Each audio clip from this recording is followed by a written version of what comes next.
While sitting on the virtual couch at Norton's place, I started feeling hungry. Hey, I'm getting a bit hungry. What do you all usually eat? I asked. Norton replied, we forgot about that. Your earthling way of eating is different from ours. And how do you usually eat? Our bodies also need energy from food's chemical energy. We have GMW that can teleport food directly into our bodies when we need it, usually in liquid form, which our bodies can almost fully utilize, Norton answered. The liquid comes in bottles, right? Do you also teleport the bottles into your stomachs? How do you digest the bottles? I asked. Solder said, we don't need bottles for teleportation. We don't have stomachs, nor intestines, livers, kidneys, or bladders. Our bodies, from the mouth down, are just a simple cavity. Our food is highly processed and can be directly utilized by our bodies. Many of our bodily functions, like breathing, digestion, and excretion, are outsourced to external systems. This makes our body structure simple, more efficient, and less prone to illness. It's only the primitive and backward bodies of earthlings that have stomachs, intestines, livers, kidneys, bladders. It's also complicated and troublesome. In fact, when our body energy is low, the GMW teleports food energy directly into our bodies, all under computer control, without any hassle on our part. Now, I'll request the Global Transportation Network to send food for you, Norton said, and with a sharp swipe near his ear, a sophisticated bottle and a metallic scissor appeared on the table in Norton's home. The bottle, shaped somewhat like a penguin and silver in color, seemed to be made of metal, with a protrusion like a penguin's beak. Norton used a curved scissor to snip off the elongated part of the bottle and handed it to me. I took a drink from the bottle, enjoying the floral scent and a mild sweet taste that was very pleasant. I finished it in one go, put the bottle back on the table, and immediately felt not hungry anymore. With another gesture near his ear, the bottle, the piece cut from it, and the scissors vanished. I guess they were teleported back by the GMW. Why can you request the GMW to teleport things with a wave of your hand near your ear? Is there a switch there? I asked. Norton explained, the brains of our people are linked to the GIW through an artificial field scan. The idea to request assistance from the GMW originates in the mind. The hand gesture near the ear is just for confirmation. We could set other actions for confirmation, like nodding, clenching a fist, stamping a foot. People usually choose a gesture that's unlikely to be misunderstood, though some stick to their own style, even if it often leads to mistakes, unwilling to change. You call it eating. We refer to it as replenishing our bodies with chemical energy, usually through a set computer program. Whenever our bodies run low on energy, they automatically send a signal to the GIW. Then, through the GIW, our body's hunger signal is sent to the GMW. After confirming our identities, it teleports liquid chemical energy directly into our bodies. It can also remove some of the waste products from our bodies. Everything is controlled by an automated program, so it doesn't require any effort from us. Essentially, it outsources our body's functions of ingestion, digestion, and excretion. Ho-ho, so without the GMW, you couldn't survive, I teased them, imitating Solder's tone. So, you can't eat on the Zone Map 300 spaceship. The Zone Map 300 spaceship also has its own web and can perform teleportation just as easily to replenish our energy, though it's invisible to you, Solder explained.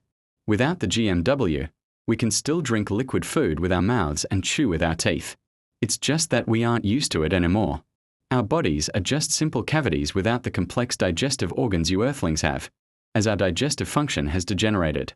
We could probably manage to eat, but not as effectively as you Earthlings. I'm a bit confused.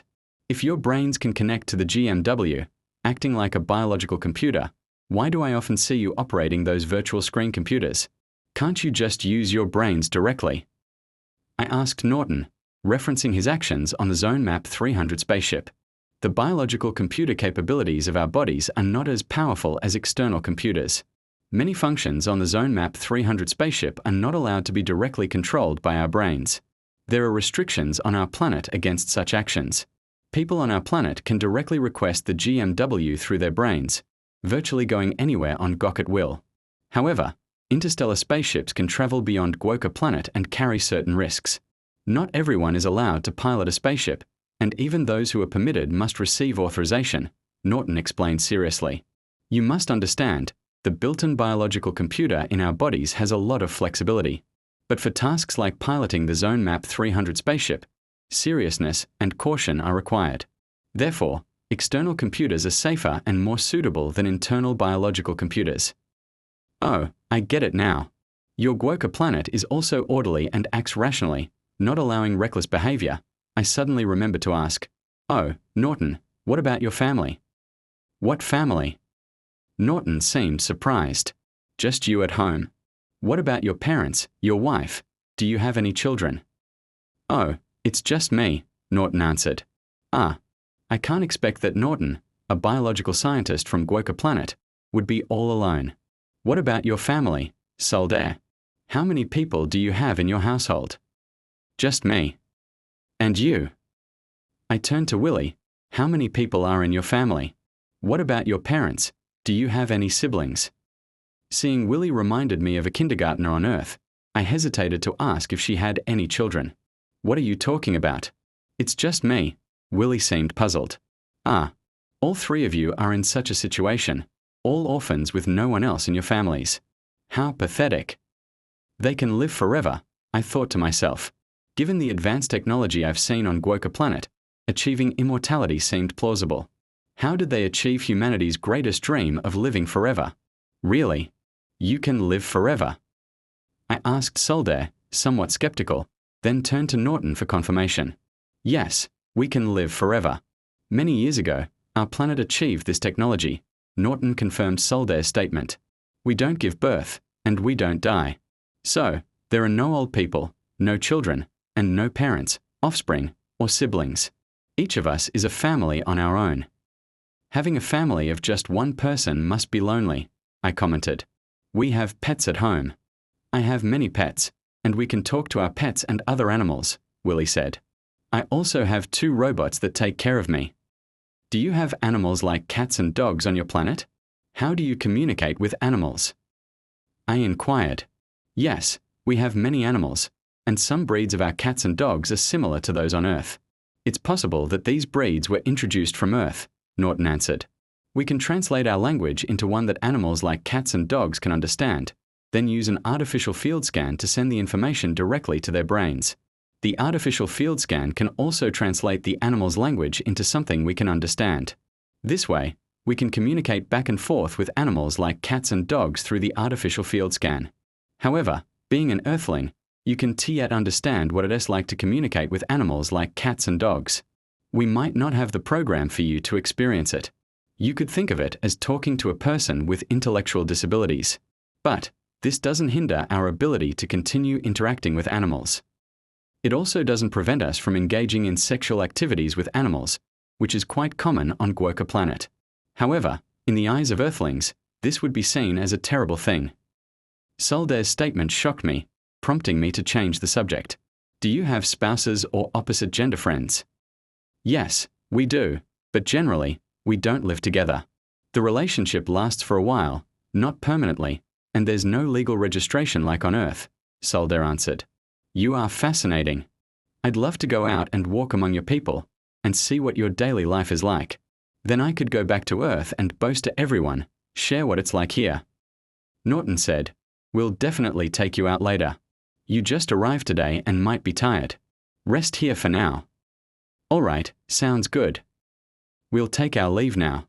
See you here tomorrow." As the customer service of the GIW translated Soldair and Willie's words for me, I noticed they vanished from Norton's home instantly. No need to guess. They must have used the global public transportation network to teleport back to their own homes. The GMW on the planet can make people and objects suddenly appear or disappear in a place, even in sealed rooms. I'd like to take a shower. Do you have anything for that? Do you shower? I asked Norton. Yes, let me take you there. Following Norton, I entered a small room. He pressed a switch, and suddenly a milky white bathtub appeared, floating in midair. Its pure white color was too pristine and it was swirling about, obviously, a virtual bathtub, a product of an artificial field. I stepped in, noticing the water was real, flowing from one end of the tub to the other in a continuous stream. I wondered how the bathtub kept producing water without end and where it stored all the water absorbed. Such a phenomenon would be inconceivable on Earth. Just as I was about to ask Norton how the bathtub worked, I remembered their GMW.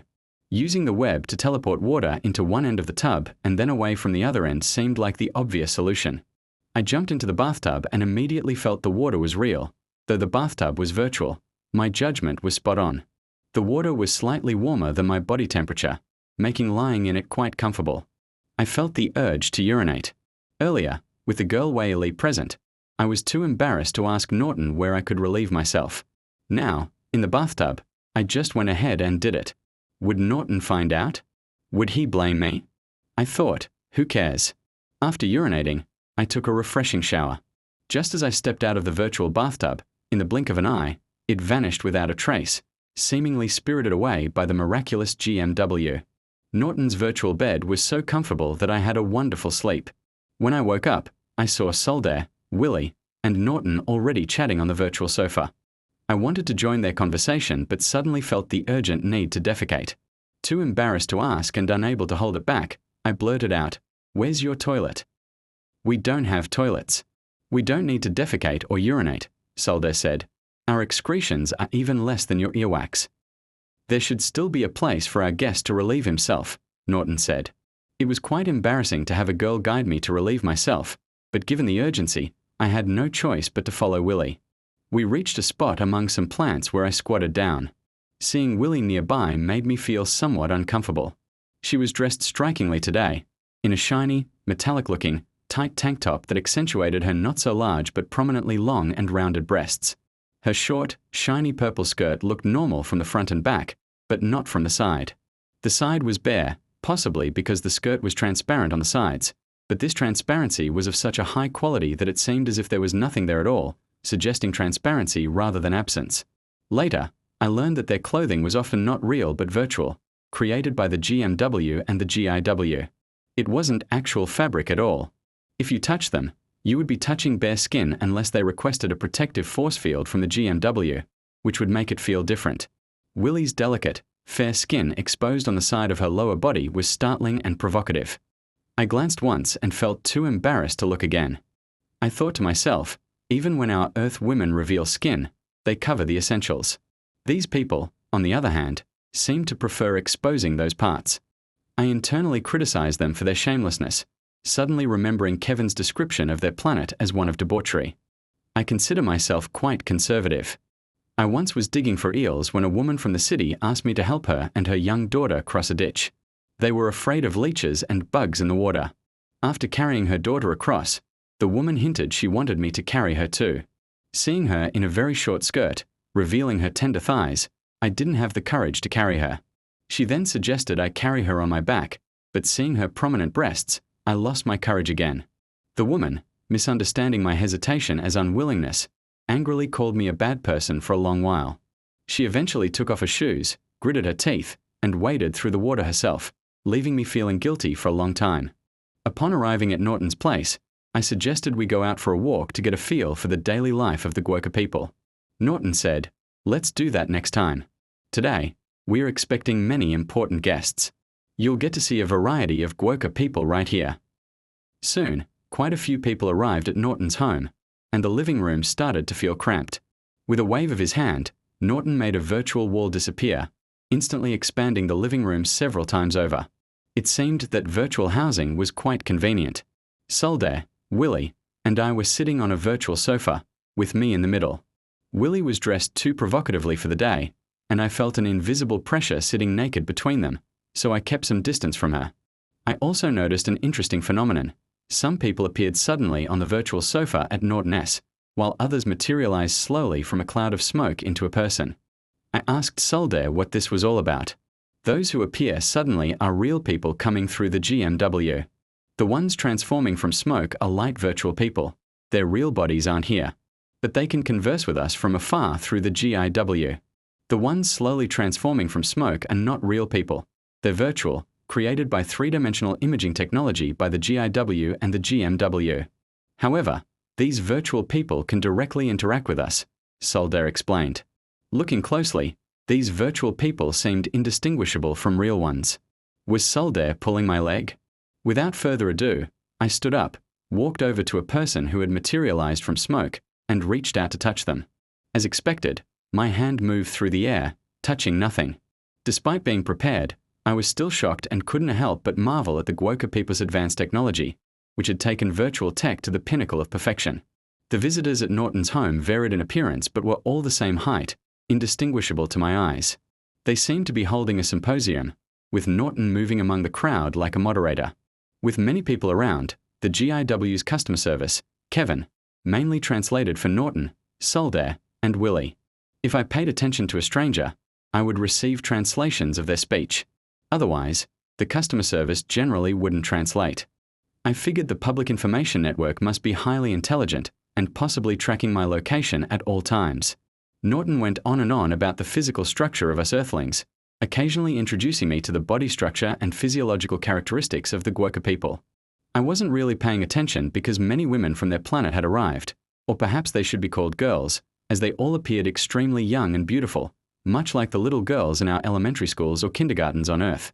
These beautiful, sexy girls sat next to me, dressed in revealing clothes similar to Willie's outfit today, a tight tank top with a short skirt, often exposing their delicate, fair skin from the side, which made me itch with curiosity. Norton and Willie seemed oblivious to my thoughts, only Soldair appeared to understand. He asked, "Your Earth women vary in appearance, some beautiful, some not. So do you find all our Guoker women beautiful? Your standard of beauty seems to be based solely on a sexy figure and exquisite bodies. I admit your skin is smooth and the color pure, and your body structures are flawless. On Earth, beauty also encompasses a person's inner qualities, their thoughts and personality, their temperament, something you may not understand," I replied with a bit of deliberate profundity. "If someone's body was covered in spots and had many small bumps, would you still find them beautiful?" Norton asked, "Covered in spots and bumps, like a toad? That kind of person would be considered beautiful." "Really?" I laughed. "All right." Norton seemed energized. "I'll invite such a beauty right now to overturn your concept of beauty." Norton touched his ear and paced back and forth. Suddenly, a beautiful woman appeared before us, making my heart race. She was scantily clad, her skin a fair white with a hint of pink. True to his word, she was covered in pink spots, about the size of a match head, evenly distributed. On closer inspection, the spots or bumps were crystal clear, somewhat resembling pomegranate seeds. This person looked incredibly beautiful and sexy at a glance. How about it? What do you think of this person? Norton asked me. This person is indeed very beautiful. I admit very sexy. I conceded that her beauty and sexiness was still due to exquisiteness, just in another form. But at that moment, I didn't want to argue with Norton and the others anymore.